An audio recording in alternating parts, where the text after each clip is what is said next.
భగీరథ్ ఎపిసోడ్లో రోజుకో ట్విస్ట్ నెలకొంది. భగీరథ్ కోసం 5 స్పెషల్ టీమ్స్, 5గురు టీమ్స్ అంటే ఓవరాల్గా ఒక 50 మంది కావచ్చు. వారంతా బండి భగీరథ్ కోసం వెతుకుతూ ఉన్నారు.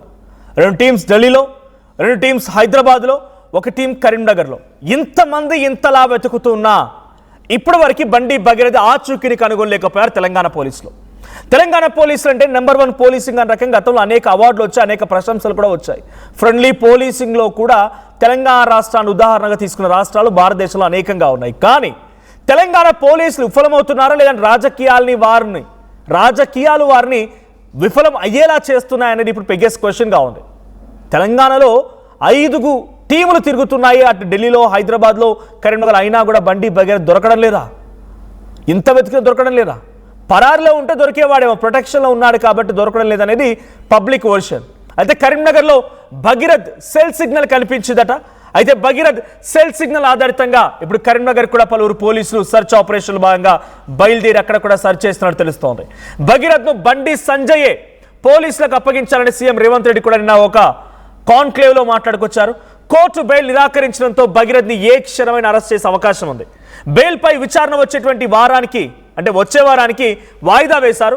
వారం రోజుల్లో ఏమైనా జరగవచ్చు అంటున్నారు భగీరథ్కి సంబంధించిన కేసులో. అయితే దేశం వదిలి వెళ్లకుండా లుకౌట్ నోటీసులు కూడా ఇచ్చే అవకాశం ఉంది. ఇంతకీ భగీరథ్ ఎక్కడున్నాడు? భగీరథ్ను ఎవరైనా కావాలనే దాచారా? దేశం దాటించబోతున్నారా? గుండెపోటుతో తన నానమ్మ కూడా ఆసుపత్రిలో ఉన్నా చూడడానికి రాలేదు భగీరథ్, లేదంటే వచ్చే అవకాశం కూడా లేదన్నట్టు తెలుస్తోంది. ఇన్ కేస్ వస్తే మాత్రం అరెస్ట్ తప్పదు, అరెస్ట్ చేస్తారా అనే క్వశ్చన్ కూడా రేజ్ అవుతోంది. సో బండి భగీరథ్ సంబంధించినటువంటి పోక్సో కేసులో 8వ తేదీన కేసు నమోదైతే ఈరోజు ఎగ్జాక్ట్గా 16వ తేదీ, నేను చెప్పే సమయం 11:50. ఆల్మోస్ట్ ఎంత 8 డేస్ అవుతోంది. వారం దాటిపోయింది కదా, 8 to 9 డేస్ అవుతోంది. ఇప్పటి వరకు నో యాక్షన్ ఎట్ ఆల్, ఎటువంటి చర్య లేదు. దానికో డీసీపీ ఎందుకు, 5గురు టీములు ఎందుకు ఈ టీం అంతా? నిజంగానే హోంశాఖ సహాయ మంత్రి పోలీసులు చట్టాన్ని, న్యాయస్థానాన్ని, రాజ్యాంగాన్ని తూచా తప్పకుండా అమలు చేస్తారని ప్రమాణం చేసినటువంటి వ్యక్తి ఓ సామాన్యమైనటువంటి ఎమ్మెల్యేనో, ఓ కౌన్సిలర్ కొడుకో, ఓ కార్పొరేటర్ కొడుకో, ఓ సర్పంచ్ కొడుకో కాదు కదా. దేశంలోనే అత్యున్నత సెంట్రల్ మినిస్టర్లో ఆయన ఒకరు, కేంద్ర మంత్రులు ఆయన ఒకరు.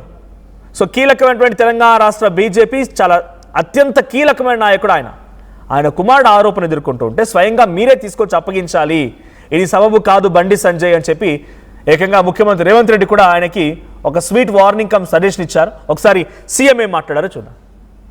ఇమ్మీడియట్ గా నోటీస్ ఇచ్చినాం, ఇంటికి గోడ కతికిచ్చినాం, పోలీస్ టీంలను పంపించినాం, ఢిల్లీకి పంపించినాం.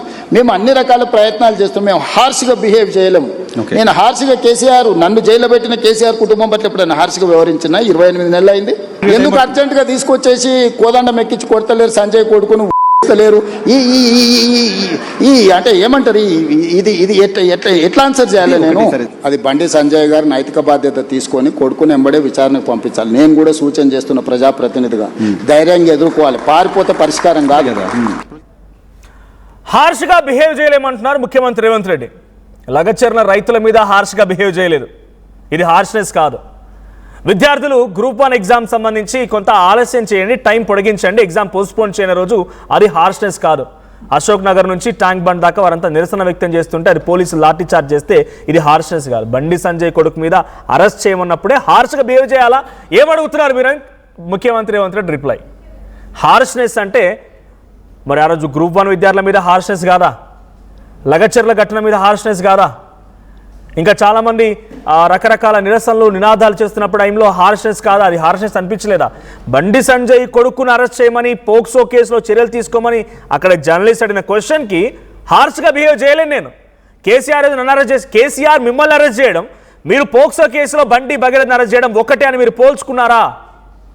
కేసీఆర్ ఆ రోజు మిమ్మల్ని అరెస్ట్ చేసినటువంటి దానికి పొలిటికల్ ఎజెండానో నేను మీపై ఉన్న కేసులో ఇంకేదైనా కారణాలు అయి ఉండొచ్చు. మిమ్మల్ని కేసీఆర్ సమయంలో అరెస్ట్ చేయడం, ఇప్పుడు మీరు బండి భగీరథ్ని అరెస్ట్ చేయడం ఒక్కటే అవుతుందా? ఇది పబ్లిక్ నుంచి రేజ్ అవుతున్న క్వశ్చన్. సో మరి దీనికి ముఖ్యమంత్రి రేవంత్ రెడ్డి ఎలా సమాధానం చెప్తారో చూడాలి. బట్ చాలా టాక్టికల్గా, టెక్నికల్గా, అన్ని రకాలుగా సమాధానం చెప్పాను నేను అనే రకంగా ముఖ్యమంత్రి రేవంత్ రెడ్డి అంటున్నారు. బట్ తన సమాధానం అనేక ప్రశ్నలు తావిస్తోంది.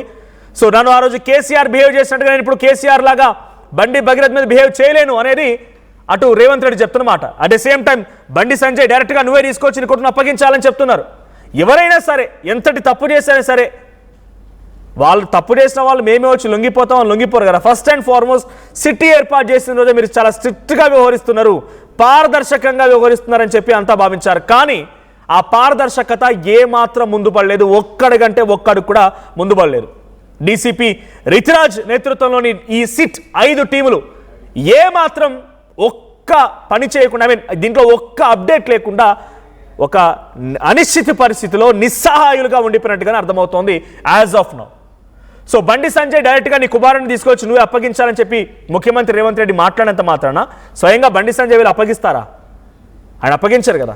సో ప్రజలు ఇన్నారెడ్డి సిద్ధంగా ఉన్నారు. ఇన్నారెడ్డి ఒకవైపు బండి భగీరథ్ వాళ్ళ నానమ్మ ఆసుపత్రిలో చికిత్స పొందుతూ తనకు అనారోగ్యం బారిన పడ్డారు. సో ఇఫ్ ఇన్ కేస్ ఆయన వచ్చినా కూడా అరెస్ట్ చేసే అవకాశం ఉంది.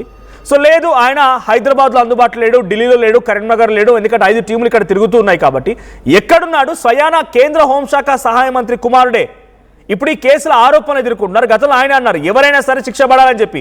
ఆ శిక్ష పడడానికి తప్పిస్తున్న ఆయనైనా ఇప్పుడు లుక్అవుట్ నోటీస్ ఏమైనా జారీ చేసే అవకాశం ఉందా? బికాజ్ నిన్న ఆయనకి ఎటువంటి ఇంట్రీమ్ బెయిల్ కూడా దొరకలేదు. లేదు, ఇంకా తాత్సారం చేసి కేంద్ర మంత్రి కొడుకు అని చెప్పి కాంప్రమైజ్ అయిపోతుంది సిచ్యువేషన్. మనోజ్, ఈ కేసు మొత్తం సినారియోలో మనం మొదటి నుంచి కనుక ఒకసారి తీసుకుంటే ప్రధానంగా ఆ కేసు నమోదైన తర్వాత జరిగిన పరిణామాలు, తర్వాత వెంటనే 2 సార్లు ఒక మహిళా ఐపీఎస్ అధికారి నియమించిన వెనుకనే సివి ఆనంద్ గారు ఒక స్ట్రాటజికల్ గా ఈ కేసు విషయంలో ఎక్కడా కూడా డీవియేషన్ కానీ లేకపోతే పోలీసు మీద ఆరోపణలు రాకుండా చాలా జాగ్రత్త పడ్డట్టుగా మనకు తెలుస్తా ఉంది. ఇదే కాకుండా నోటీసు ఇచ్చినప్పుడు నేను 15 తారీఖు అటెండ్ అవుతా అంటాం. ఈలోగా ఎప్పుడైతే ఇంట్రీమ్ ఆర్డర్ మీద విచారణ 2 రోజుల పాటు కొనసాగి నిన్న అర్ధరాత్రి కొనసాగిన తర్వాత అర్ధరాత్రి పూట అంటే దాదాపు 12 గంటల తర్వాత, అంటే దాదాపు 12 గంటల వరకు కూడా జడ్జి గారు చాలా స్పష్టంగా చెప్పారు, ఇప్పుడున్న పరిస్థితుల్లో ఇప్పుడున్న ఇన్వెస్టిగేషన్ జరుగుతున్న క్రమంలో మేము ఇంట్రీమ్ ఆర్డర్ ఇవ్వలేము, దీని మీద రెగ్యులర్ బెయిల్ గురించి విచారణలో మీద జడ్జిమెంట్ ఇస్తామని చెప్పారు కూడా చాలా స్పష్టంగా చెప్పడం జరుగుతా ఉంది.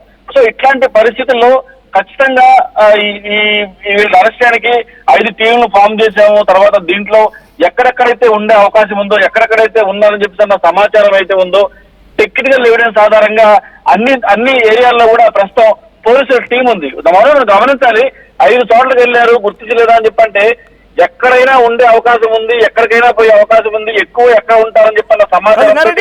కరీంనగర్ లో ఒక జ్యువెలరీ షాప్ లో దొంగతనం జరిగింది, జ్యువెలరీని ఎత్తుకెళ్లారు దొంగలు. వాళ్ళ దగ్గర ఏ ప్రూఫ్ లేదు, ఎక్కడ దాక్కున్నారో తెలియదు, ఒక సీసీటీవీ కెమెరాలో కూడా వాళ్ళ ఫేసెస్ కనిపించలేదు. అలాంటిది వెస్ట్ బెంగాల్ వెళ్ళి పట్టుకొచ్చారు.